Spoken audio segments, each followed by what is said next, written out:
from the villages of Bangladesh. So when they moved, it was a double move. They moved from the village to the city, and then from the city in Kolkata, where I was born, all the way to the United States. So it was a double move. And watching kind of the losses and the gains, processing that as a kid, the book is really about code switching. The very first scene is set in a swimming race back before the book actually starts, when the sisters are young. And this was a true memory that happened to me. And I never quite knew why I started the book with that scene. It's about a swimming race.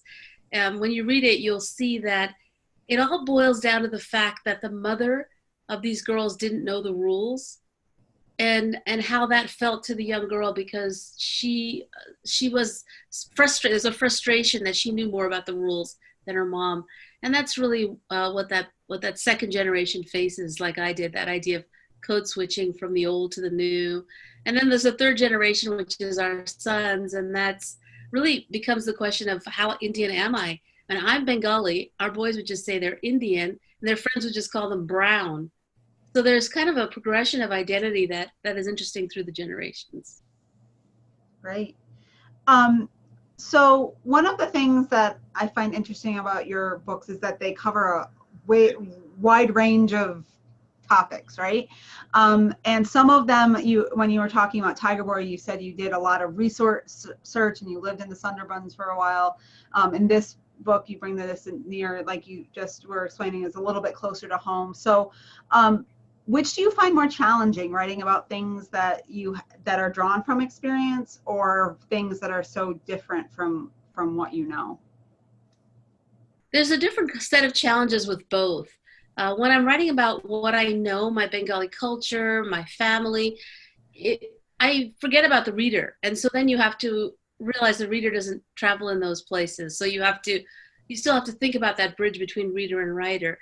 When I'm doing something like Tiger Boy, where I'm researching climate change, these 102 islands, tiger habitats, and that taps into all my political science background and my public policy that I studied. And so it's a little bit more of a left brain approach, but there still is that sense of bringing all that into a story. So you have to engage your right brain. I guess it comes down to the timing of when your left brain engages in a more analytical way. When I'm writing about my own experience, I just pour it out on the page. And then I have to get to the point where I make it very accessible to the reader. And that's when the story structure and the language, that all comes with the technical part of writing. And then when I'm doing a book that's more research oriented, I would put the voice and the humor and the characters that would come after the research part. Okay. And that sort of gets into my next question.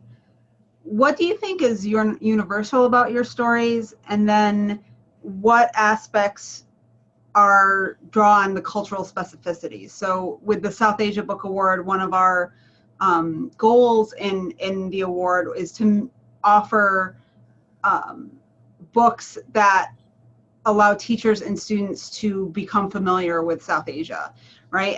But then a lot of your writing is also very universal, and they can take away other things than just knowledge of South Asia, right? So how do you find that balance between the specificities of the cultures that you're talking about and then getting towards more universal ideas? Both of those things are really important to me. I would say it all boils down to character. I feel like with every story, you're weaving together people, place, and plot. I like to think of those three things. For me, people is always easy. I don't know what it is. Maybe I had a dad who loved people, and so I was always just very attuned to the verbals and the nonverbals and the character traits and the small gestures. So character is pretty easy.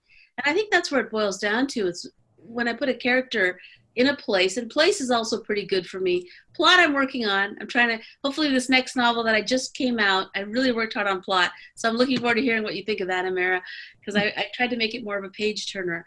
But with people, it then becomes very universal because you're just meeting another human being, and they may be in a different culture or different language or a different setting, but they are ultimately it's that heart-to-heart connection. I like to talk about when you're code switching like I did and you have a hyphen in your identity, Indian, Bengali, American, I like to talk about that hyphen being the place where we meet each other apart from all our identities.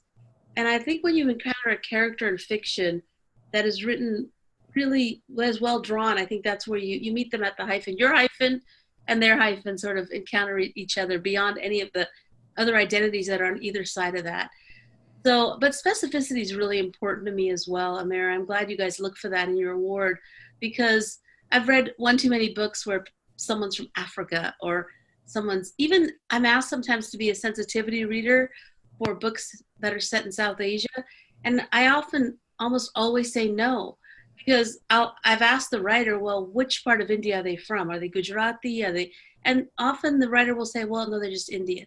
And then I don't know what they're talking about, because these are extremely different cultures, as you know. There's so Right. many different cultures. And then, so I would say I know, in some senses, I know Bengali Americans who immigrated to the United States at a certain time and place. And so it's very specific. But if I were to write that all the time, I would be very bored. So I think fiction has to cross over to the more universal and explore different areas. And sometime I'll have to tell you my story about writers that just want a character, because I've been being a consultant on someone's project, and that's come up a lot. So one of the purposes for the South Asia Book Award is to give educators and librarians things to draw upon when they're working with students. And it sort of goes and falls in line with this movement for diverse books and diverse perspectives. Yes. So as you know, educators are looking to include more books that bring in different cultures and perspectives.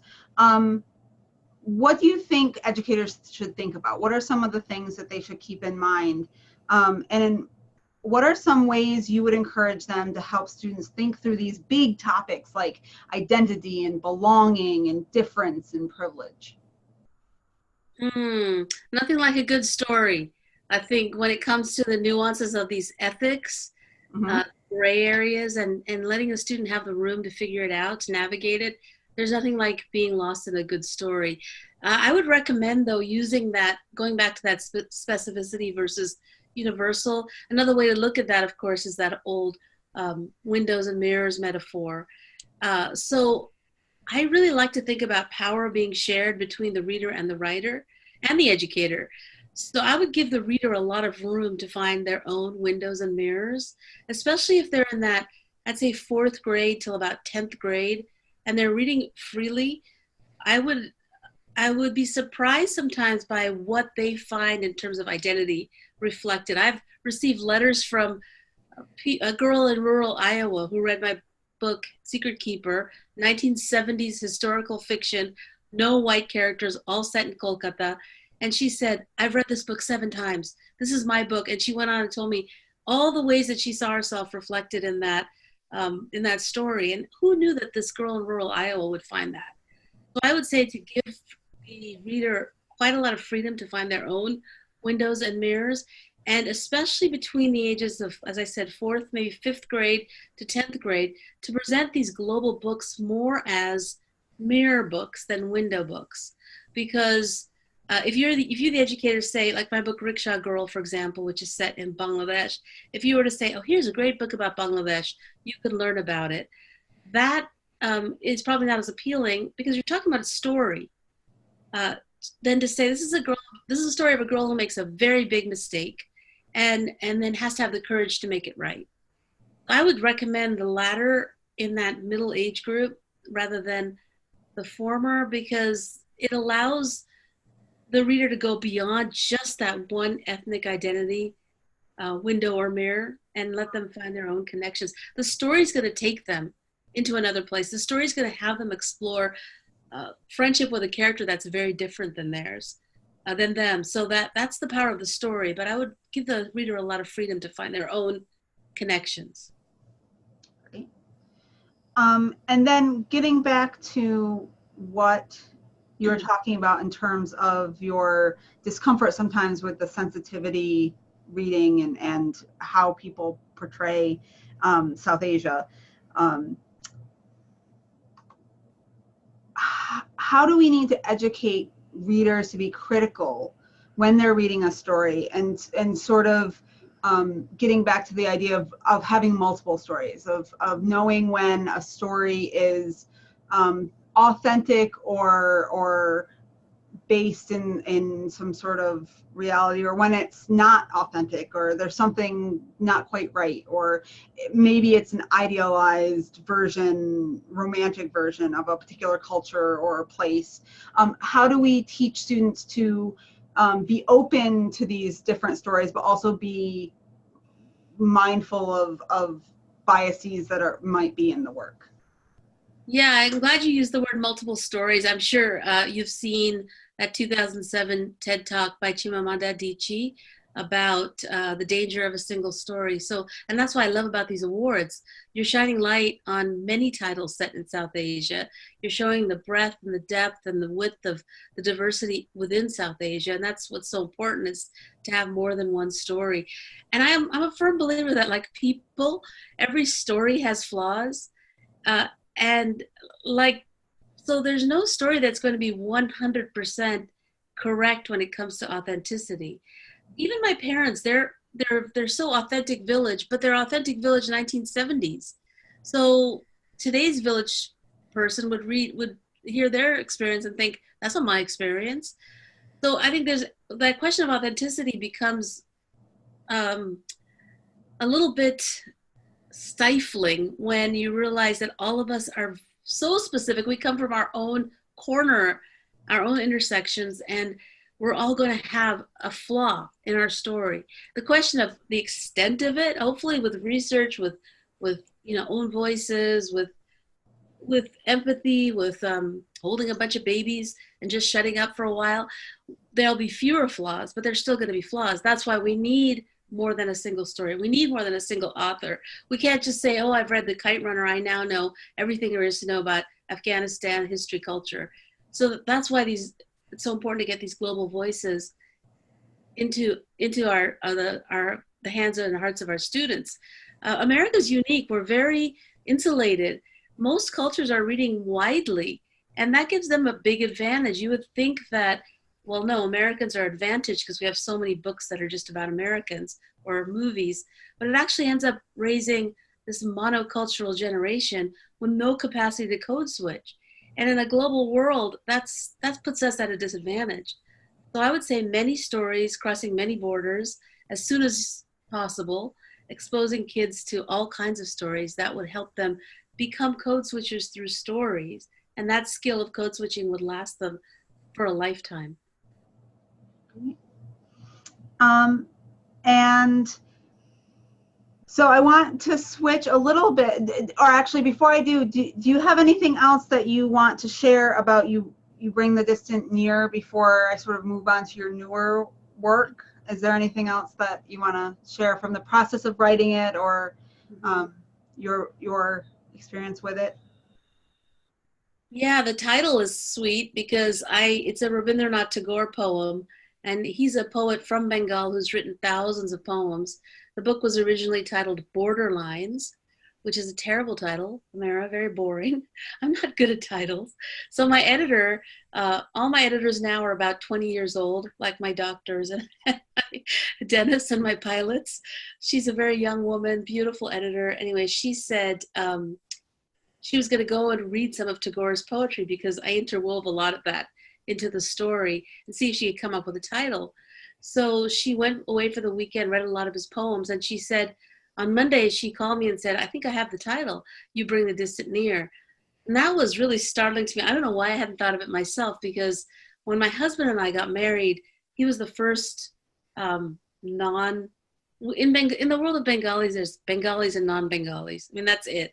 So he was the first foreigner to join our family tree.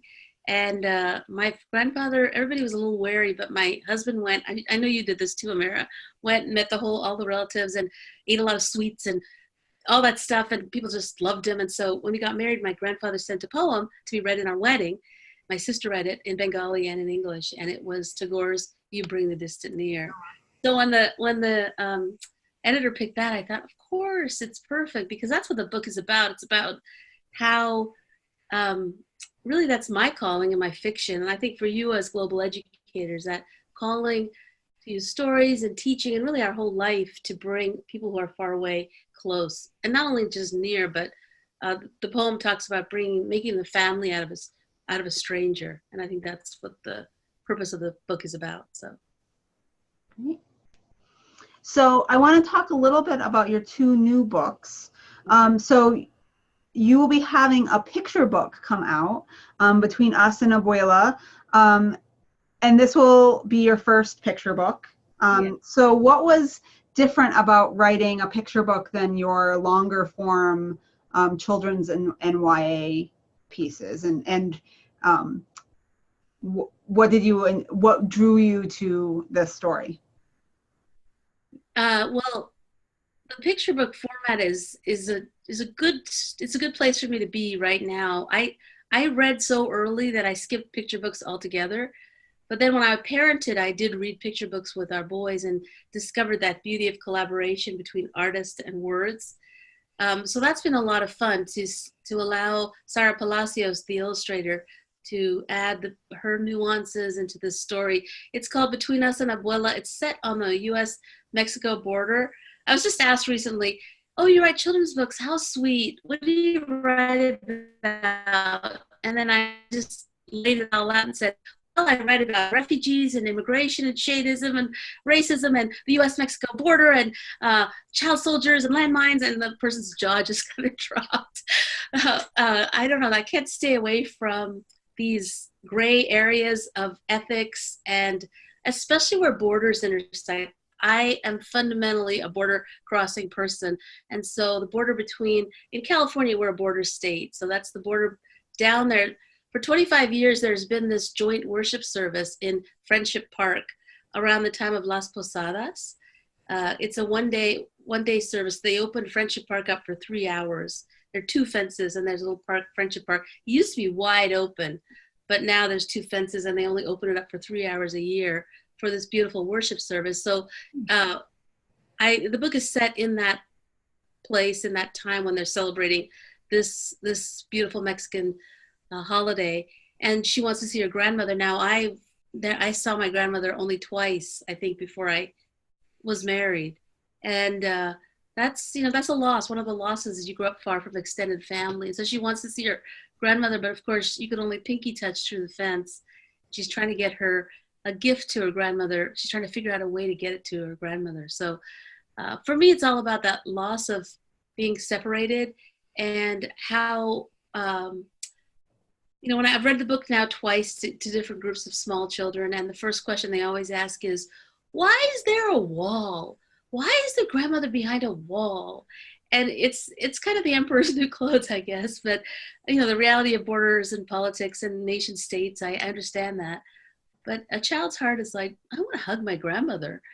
And that's kind of where the book goes, is that idea that love really transcends borders and can find a way. So that's fun to write. And the words are fun because I've always liked poetry. I play around with it. So I tried to be less wordy. And that was fun. I play around on my Twitter. If you follow me on Twitter or Facebook or any of my social media, I don't use any acronyms, or I play around with good, strong words, nouns and verbs.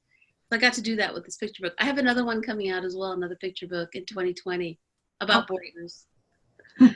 Yeah. And then you also have another young adult book coming out in 2019. It's already out. It came out. Yes. Yeah, I don't know if you can switch over to the slide or not. People could see the cover real quick, but it's called Forward Me Back to You. And, again, nice light topics like human trafficking and international adoption, really easy topics. But essentially, there we go. Thank you. So you can see that's the paperback of You Bring the Distant Near, and Forward Me Back to You is about 2 teens. They go on a sort of voluntourism trip to Kolkata. The second half of the book is set in Kolkata, and they're trying to work with survivors of human trafficking. And Ravi's adopted internationally, and Kat has experienced some trauma. And so it's really a story of healing, how their friendship, it's not a romance, it's deep friendship that develops between the two of them that enable them to move forward, even though there are people in their past that they have that have shaped their lives for better or worse, that are out of reach. They still need to move forward. So that's what this book's about. I loved writing the scenes in Kolkata because it's about modern day Kolkata. You can switch back if you'd like.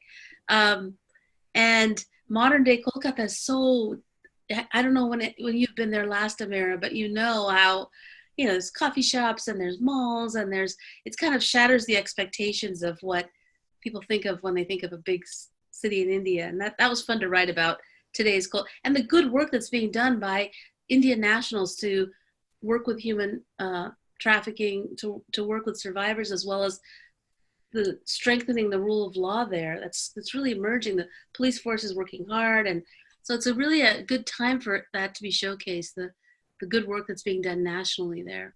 Yeah. And essentially though, Amira, it's a story. And as I said, I tried to make it a page turner. I watched a lot of Pixar movies because, Pixar does plot so well. They have a free storytelling seminar on Khan Academy, the Pixar writers. And so I watched that again and again to try to get a really compelling story arc. So, and I've gotten some great feedback from teens. They couldn't put it down, which means a lot to me because usually my characters sit around and drink tea for like 45 minutes and talk about their grandparents. Have a page turner. It's kind of a new thing. Hopefully young people will enjoy it. Great. So that was my final question, but we did have a question that came in, and if other people have questions, please feel free to type them into the chat. Let me open up the chat. Oh, here we go. Yep. So Lolita was wondering. Is Lolita my friend Lolita?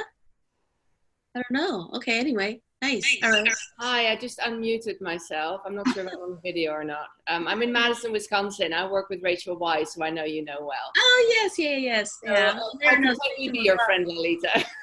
It'd be an honor. Now you're my friend, Lolita. Yeah. Great to meet you.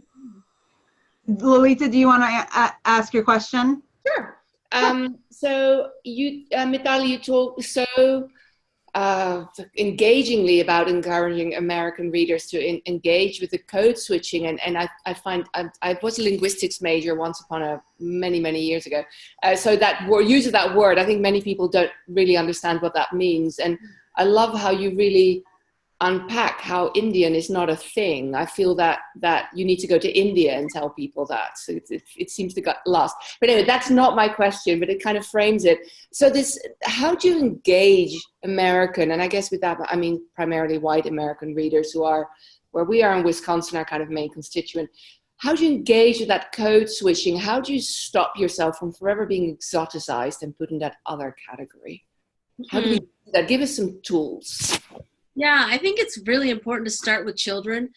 Children are 10 times better at code switching than adults. If you travel with your children to another country, they'll be picking up the accent faster than you. They'll learn the manners and the nonverbals faster than you. That's why it's so important to start with children when it comes to crossing borders. And the more languages, I'm a big proponent of world languages starting at very early.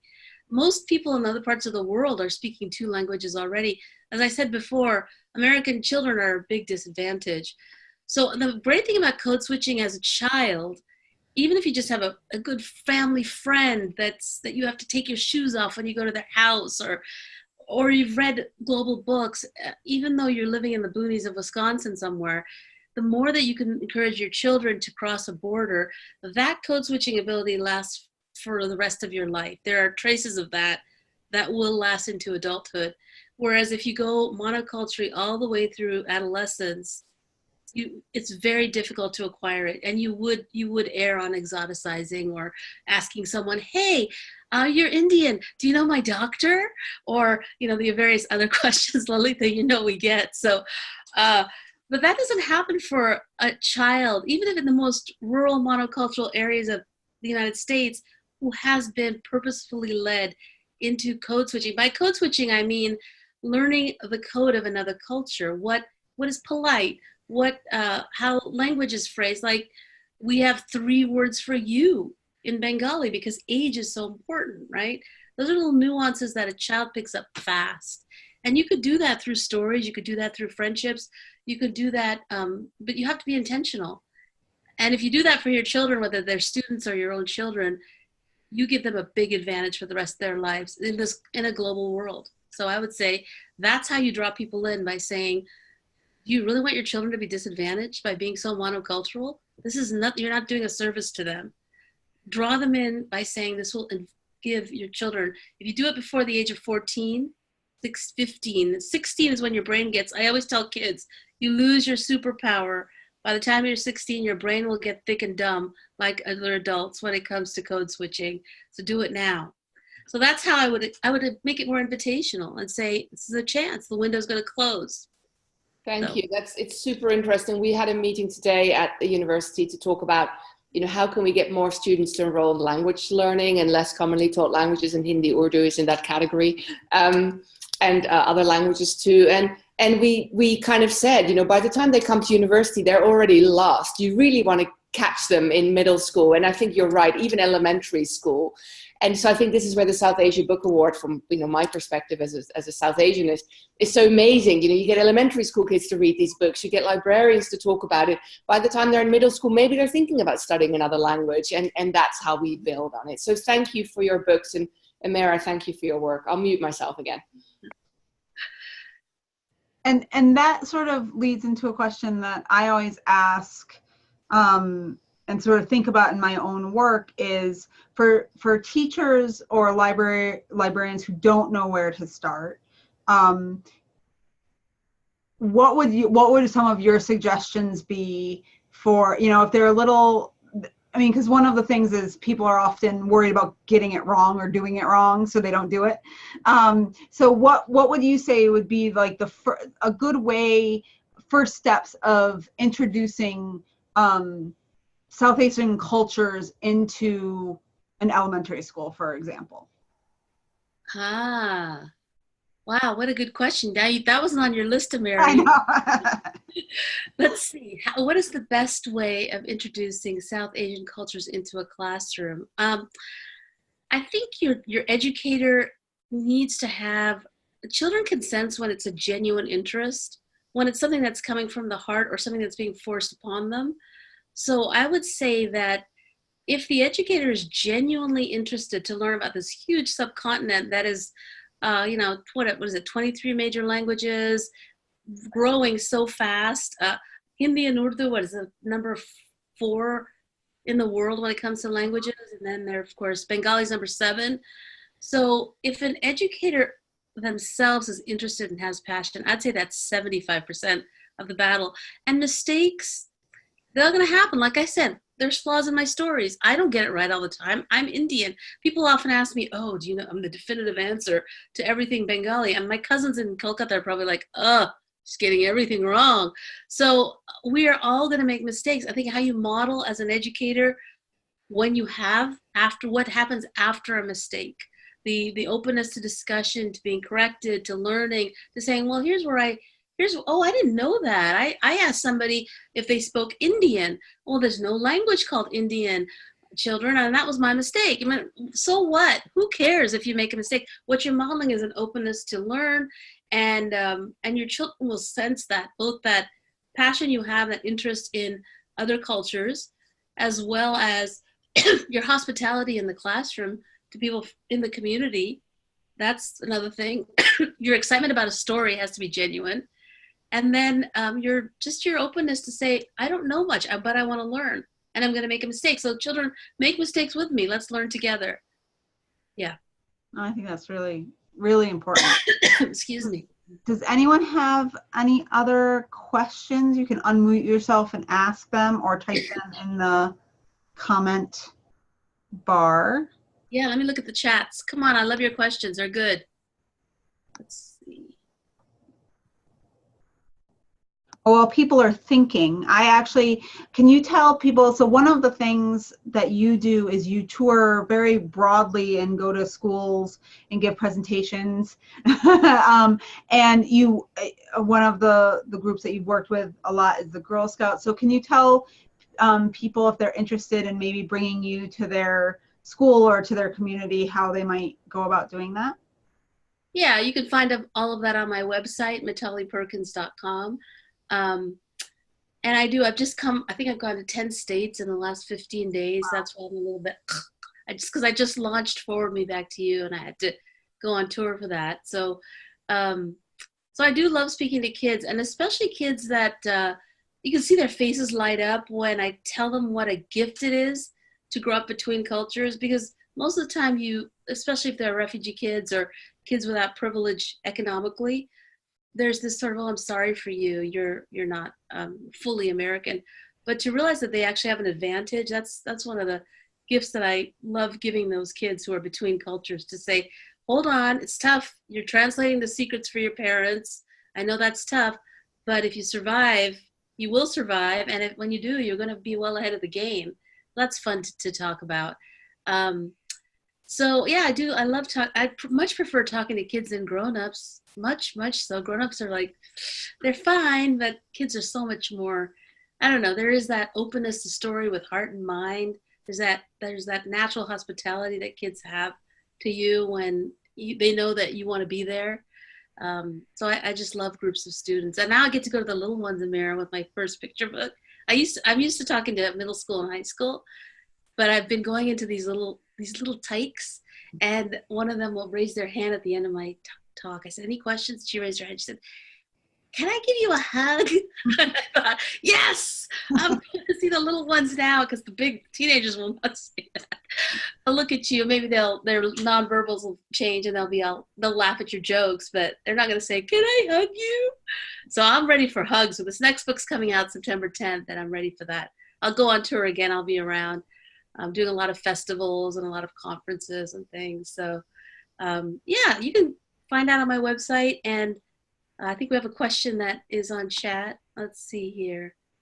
Oh, nice. Oh, children's literature in Utah. Oh, thank you, Patrina, for coming. I appreciate that. Yeah, I think it's so great you guys are excited about this, and that there's so many of you who are eager to do this. That's very heartening to me that I'm preaching to the choir, I know. So I really appreciate. I know it's a joint effort. You know, we write the stories, but without you guys, really, my books are not being sold, you know, at checkout stands, or even they're not face out in most Barnes and Nobles or highlighted on Amazon. They're sold educator to child, or they're read educator to child, and that's how. So I really greatly appreciate that partnership. So thank you. Well, thank you. And then I have one of the questions I think that didn't get printed on this list, but I had given you earlier, was what was one of the most interesting or thought-provoking or challenging questions that you've gotten with all of your touring and talking to students across the country? What are some questions that have stuck out to you? Well, I talk about how when we came here, my dad and mom lost everything in the war. And so when we started out life in the United States, we lived in a small apartment in Flushing, Queens. And I was 7 years old, and I was the youngest of three, so I had a lot of hand-me-downs. But I talk about things, remembering that my mom would, you know, cut a little slit in the shoe of my sisters so that they could wear their shoes a little longer, or just all the ways, because we didn't have any wealth. We'd lost it all, and so it was really just what my parents could earn. And that I really like sharing that, because there are kids I know who are in that same situation whenever I speak in schools. And so of course there's intersections of different kinds of privilege. And now, thanks to the great education my parents gave me, and you know, I don't lack when it comes to money, but there was a time when we did. So I was talking a little bit about that and how important it is to make friendships across borders, whether it's just to have different kinds of friends than you. And it was at a school, I think 500 kids. I think I was in Memphis. And there was a little girl there, she's probably fourth grade. She had hijab. So she came up for all of her friends, and they said, well, what's your question? And she said, really loudly, looked me right in the eye and said, do you have any friends now who are poor? And Amira, I was so taken aback by that question. I thought it was fantastic, because she's getting to the heart of is if I'm going to go around, I'm writing stories about kids who lack privilege. I'm writing stories about kids who are struggling in some of the poorest parts of the world. I better be able to say yes to that question. I better be able to say yes. I genuinely have people that are in my life that are my friends that are poor. And so I was grateful that I was able to say yes to that, to her. And I told them about my friend. I have two friends that are incarcerated, Marcial and Carlos, and I've been visiting them regularly. And I've made good friends with Carlos's grandmother, Daisy, who speaks only Spanish, which is great for my Spanish. And we've become good friends. We're exactly the same age. So Carlos calls her Tita because she's his grandmother, and he calls me Abuelita now too. So I was able to tell her about Carlos and Marcial and how dear they both become to me. And then that's all the kids could talk about. They're like, why are they there? When are they going to get out? When are you going to see them again? What are you going to tell them about us?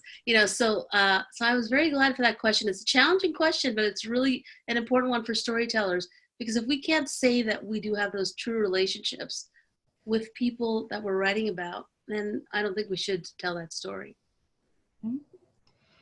Denise has a question. What is your favorite childhood book? Oh my gosh, Denise. I am an avid rereader, and I reread seasonally. So I am currently rereading The Lord of the Rings again for the 100th time. I don't know how many times I've read it. I always see something new in it. And then, Harry Potter books and the Narnia books. And then I'll do all my old favorites, Little Women. And so again, I found my own mirrors in those stories. Sisters, I had sisters. Jo loved her sisters. She wanted to be a writer. I wanted to be a writer. Oh, Anne of Green Gables, big imagination. I loved nature like she did. So I found my own mirrors, even though they weren't ethnic mirrors. So I reread those books still. What I love about them, I don't like, Denise, I don't know about you, but I do not like movie adaptations of books that I love, because my imagination, I didn't have TV or anything till I was maybe 14 or so. So I have this very, active imagination. Can't watch scary movies because of it.